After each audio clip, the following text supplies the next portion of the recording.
Joshua assembled all the tribes of Israel at Shechem, and summoned Israel's elders, leaders, judges, and officers, and they presented themselves before God. Joshua said to all the people, "This is what the Lord, the God of Israel, says. Long ago your ancestors, including Terah, the father of Abraham and Nahor, lived beyond the Euphrates River and worshipped other gods.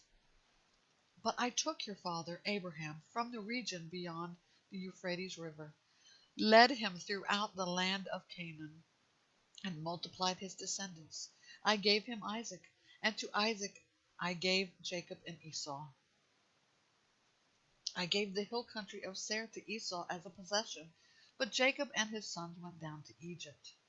Then I sent Moses and Aaron. I plagued Egypt by what I did there, and afterward I brought you out. When I brought your fathers out of Egypt, and you reached the Red Sea, the Egyptians pursued your fathers with chariots and horsemen as far as the sea.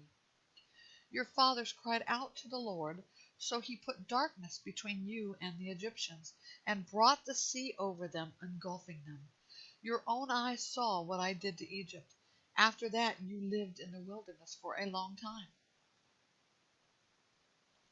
Later I brought you to the land of the Amorites, who lived beyond the Jordan. They fought against you, but I handed them over to you.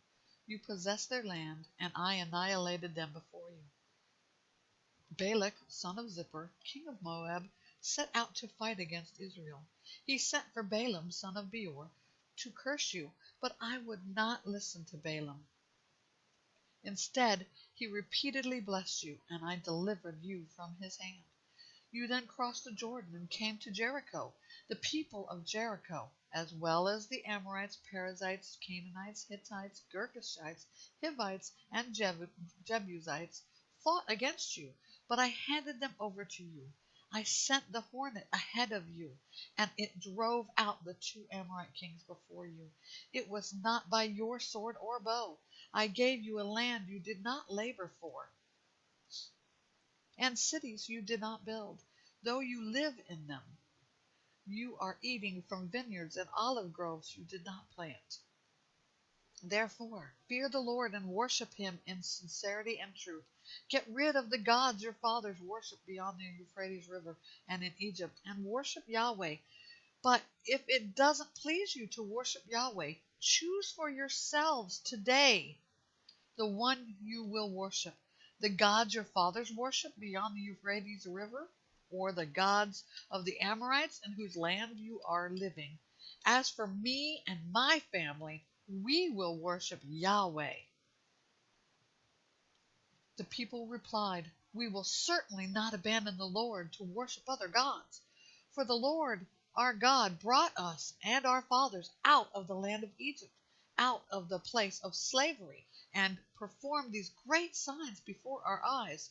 He also protected us all along the way we went and among all the peoples whose land we traveled through. The Lord drove out before us all the peoples, including the Amorites who lived in the land.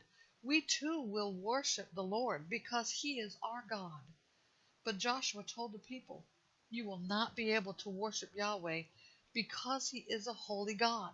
He is a jealous God.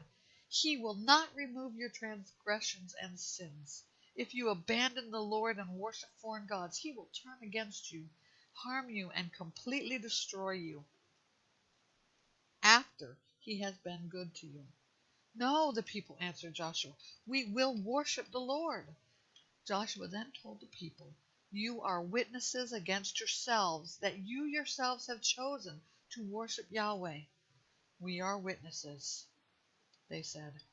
"Then get rid of the foreign gods that are among you, and offer your hearts to the Lord, the God of Israel." So the people said to Joshua, "We will worship the Lord our God and obey him." On that day Joshua made a covenant for the people at Shechem and established a statute and ordinance for them.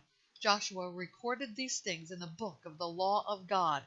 He also took a large stone and set it up there under the oak next to the sanctuary of the Lord. And Joshua said to all the people, "You see this stone? it will be a witness against us, for it has heard all the words the Lord said to us, and it will be a witness against you, so that you will not deny your God." Then Joshua sent the people away, each to his own inheritance. After these things, the Lord's servant, Joshua son of Nun, died at the age of 110. They buried him in his allotted territory at Timnath-serah, in the land country of Ephraim, in the hill country of Ephraim, north of Mount Gaish. Israel worshipped Yahweh throughout Joshua's lifetime, and during the lifetimes of the elders who outlived Joshua, and who had experienced all the works Yahweh had done for Israel. Joseph's bones, which the Israelites had brought up from Egypt, were buried at Shechem in the parcel of land Jacob purchased from the sons of Hamor, Shechem's father, for 100 pesetas. It was an inheritance for Joseph's descendants.